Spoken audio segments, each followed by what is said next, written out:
পঞ্চায়েত অফিসে গোবর ছুঁড়ে প্রতিবাদ। হুগলির পোলবা দাঁতপুর ব্লকের আমনান পঞ্চায়েতের ঘটনা, সেখানে গোবর ছুঁড়ে প্রতিবাদ বিজেপি কর্মীদের।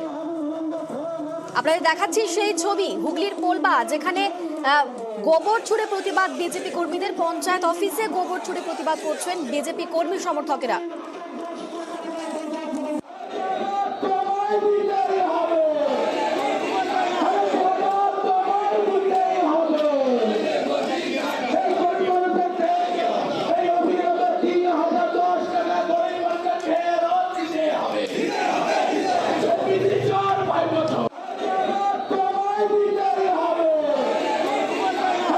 আমাদের সঙ্গে রয়েছেন রানা। রানা, গোবর ছুঁড়ে প্রতিবাদ বিজেপি কর্মীদের, কি কারণে?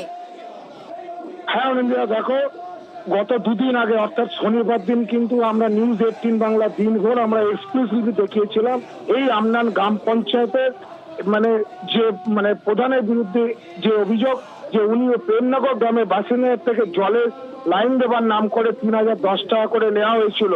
সেই টাকায় কিন্তু 5 বছর হয়ে গেল, তারা কিন্তু জল পায়নি। এই খবর দেখানোর পর বিজেপির তরফ থেকে আজকে গ্রামবাসীদের নিয়ে এই আমনান গ্রাম পঞ্চায়েতে তারা একটি বিক্ষোভ সমাবেশ করে। তারা সেই পঞ্চায়েতের প্রধানকে ডেপুটেশন দেয়।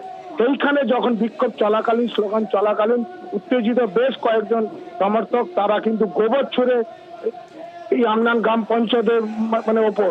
তাদের অভিযোগ হচ্ছে যে গরিব মানুষের টাকা নিয়ে তাদের যে ন্যূনতম পানীয় জল দেওয়ার প্রয়োজনটুকু এই পঞ্চায়েত মনে করেনি। ফলে সকাল থেকে কিন্তু আজকে উত্তপ্ত হচ্ছিল এই আমনান গ্রাম পঞ্চায়েতে। প্রায় 2 ঘন্টা ধরে তারা ওই গেটের সামনে অবস্থান বিক্ষোভ করে।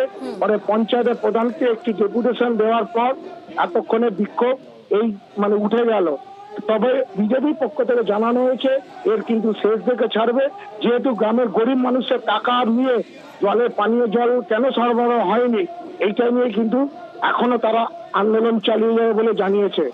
একেবারে